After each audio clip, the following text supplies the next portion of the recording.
Navajo Freight Lines. No, not the current Navajo Express. I mean the original route of the Blue-Eyed Indian was a fixture on Route 66 until 1978 when it was sold to Arkansas Best Freight. Navajo Freight Lines was also a major pioneer in long-haul sleeper operations with team drivers. But that's not what I want to talk about. Today, I want to talk about an event in history where Navajo Freight Lines really stepped up to lend a much-needed helping hand. Right now, I'm in Old Town Albuquerque, having just spent some time walking about, and you're probably wondering why, or so what? Well, this trip is following the path that Navajo Freight Lines followed on their relief mission in 1947. It began in Albuquerque, New Mexico, and ran about 140 miles west on Route 66, and I'll get there soon. Now, why is a trucking company on a relief mission? Well, in 1947, the Navajo Nation was about 61,000 members and still growing. Unfortunately, they were living on lands in Arizona and New Mexico that could no longer support their numbers. Or, so said the rules set by the federal government. Grasslands were diminishing to where government calculations figured only 20% of the families could raise enough sheep to make a sustainable living. However, this really wasn't the case. In the 1930s, the federal Livestock Reduction Program was foisted upon the Navajos by the federal government and mandated that the Navajos cut back on the number of animals grazing on the land. The program was not just a disaster for the self-sufficiency of the Navajos, but it was also devastating them economically, as livestock was a cash crop to keep the families afloat. This lack of livestock to support the Navajos was not part of the natural course of things, but rather a government-created crisis that would boil over in the late 1940s. I've headed on over to the historic Santa Fe Railway train station location here in Albuquerque. Sadly, the original station burned down in 1993. But look at that! It was rebuilt in the early 2000s for passenger train service with Amtrak and the New Mexico Rail Runner. So cool that they went with a Mission Revival style building to keep with the Southwest flavor of Albuquerque. During World War II, the disaster was staved off as over 15,000 Navajos were employed as a result of the war, including the famous Navajo Wind Talkers, whose code was never broken.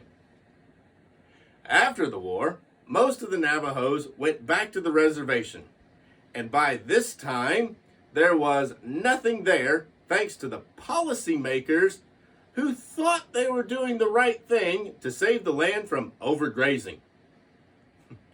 Before long, the Navajos were in a true state of crisis, with starvation taking hold and economic collapse due to no cash crops to raise funds to purchase food from off the reservation.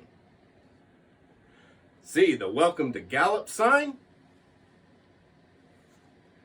This was where the Navajo Freight Lines relief mission was headed to, Gallup, New Mexico, and the middle of the Navajo Reservation. In late 1947, the plight of the Navajo Nation had finally caught the attention of their neighbors, and the media began a campaign for relief for the long-neglected Navajos. The attention shocked the nation, and relief began to flow into the Navajo Nation from all over the country.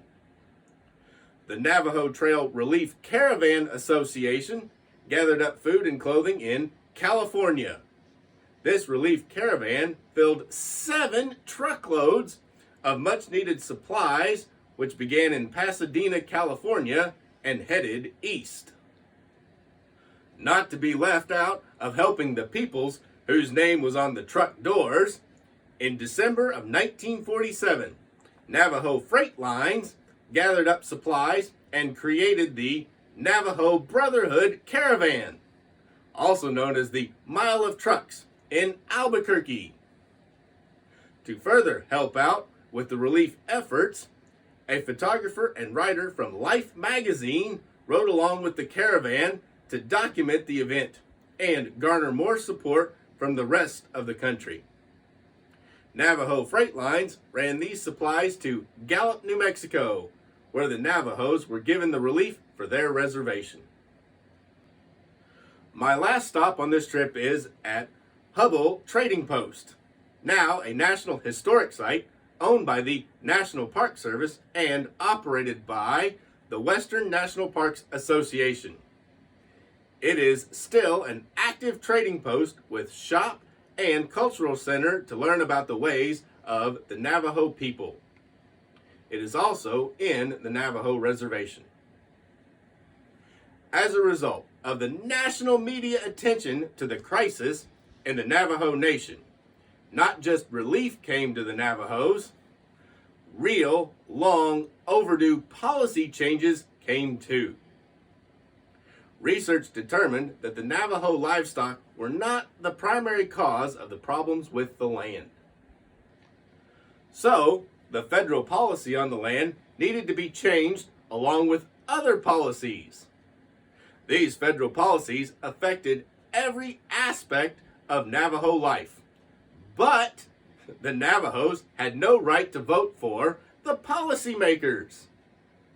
In 1948, the Arizona Supreme Court granted the state's Navajo citizens the right to vote. After the decades of neglect, in 1950, Congress passed the Navajo Hopi Long-Range Rehabilitation Act, which saved both peoples from the economic situation that they were in. This act expanded financial aid and changed many very outdated policies. None of this would have been possible without the help of the trucks and the truckers from Navajo Freight Lines, running a relief mission with a photographer along for the ride. Navajo Freight Lines has become a very famous fallen flag, but the name lives on in the history books, tales from old truckers, and in the DCP by First Gear Fallen Flag series, where I will hop on over to the rock quarry and do a review of the latest release. I have already done a video on the first release, a Mac B model for Navajo, so go on and watch it after this video with the link down below. Also, subscribe so you don't miss my coming soon video on the second release of a Navajo Freight Lines truck, a Peterbilt 351. And now, for the third release, an International Transtar II. And here we go, guys. This is the International CO-4070-B Transtar II for Navajo Freight Lines.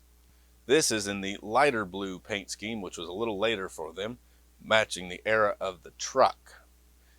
It comes in the standard box, and it is a DCP by First Gear Fallen Flags release. Item number is 60-1167. And there it is, out of the box. Isn't that color scheme nice? The route of the blue-eyed Indian with the blue-eyed Indian logo and Navajo, and I always loved this paint scheme, and I have been waiting for this particular truck to come out since they came out with the Transtar II. Took them long enough, finally we've got it. It is the vintage dry van, but this one's got the new 5-hole Dayton wheels on it. They're painted white. Really, really cool. I like those wheels. They look sharp. That Navajo logo tampoed down the side is amazing. The blue background with the lettering and the drop shadow on the lettering, plus they nailed the blue-eyed Indian. He looks awesome on the side of this trailer. Underneath, silver bottom, and it has screw-down type landing gear. Spare tire carrier here with spare tire. It has a loop for holding up the air lines that go to the air brakes on the trailer, and there's the canisters for them and the axles. Soft rubber tires with nice tread pattern. Kingpin, you could hook this up to any DCP first gear, Advantage diecast, or Neo scale models truck. It would haul them just fine. On the back door, got the Navajo on the blue background tampoed there, and the blue-eyed Indian tampoed right there. Brake lights, turn signals, just plain black mud flaps.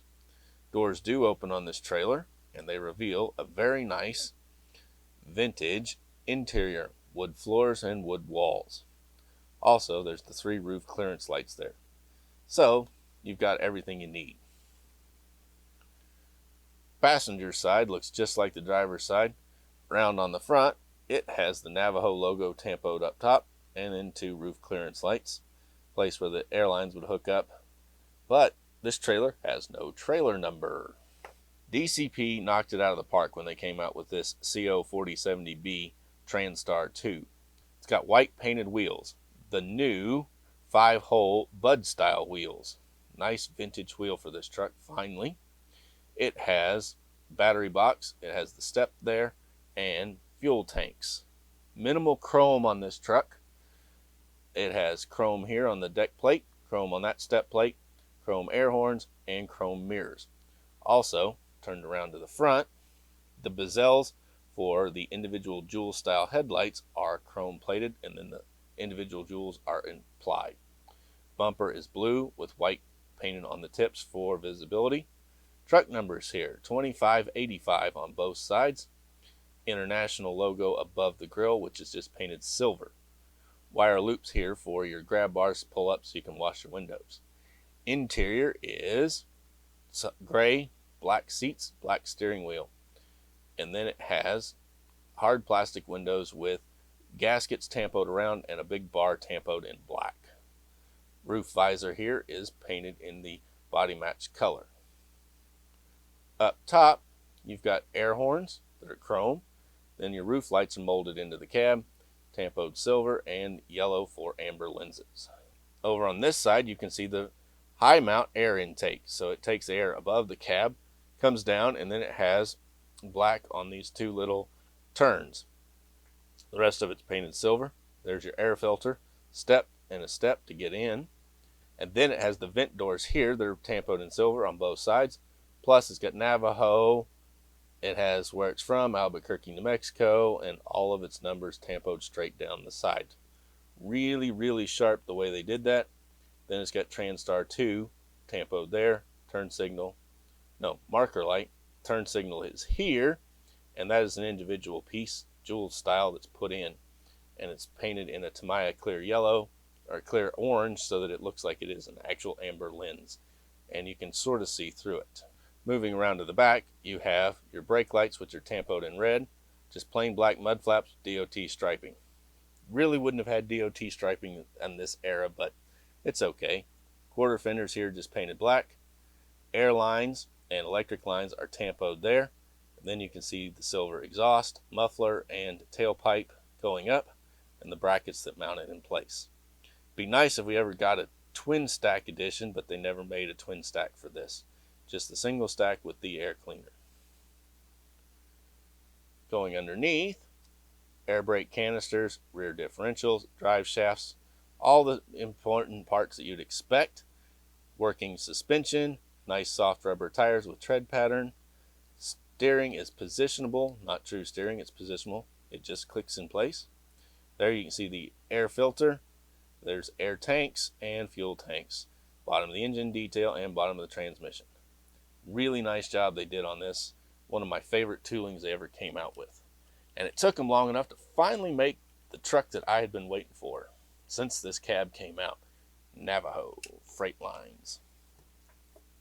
Cab does tilt on this tooling to reveal a beautiful V8 Detroit diesel. A really nice engine, and it's got all that plumbing for the air intakes and for the exhaust added to it. Big radiator in front and no turbocharger. This guy was a non-turbocharged engine. Being a GM diesel, it was supercharged. Now let's hook him all up and show him off. And there it is, the International CO-4070-B Transtar II, pulling a vintage dry van, a DCP by First Gear Fallen Flags release of the truck I have been waiting for years. Navajo Freight Lines. I'm proud of the truckers in this nation. When there's a crisis, the truckers are there, often donating their time and equipment to help those in need. Also, they have been a major driving force for reforms and continue to keep on fighting for freedom. I'm off to another destination on this whirlwind trip, seeing famous sites and homes of trucking companies. So go on and smash the like button and subscribe so you don't miss the next stop. Also, take time to watch the other Fallen Flag series truck videos with the playlist. There's a link in the description below. And for those of you that want one, while very limited supplies last, I've still got a couple of the Navajo IH Transtars and B Model Max. And there's a link to buy each of them in the description down below. And for those of you who collect the Fallen Flag series, I've got a checklist of every single release that DCP has made. So go on and grab that checklist.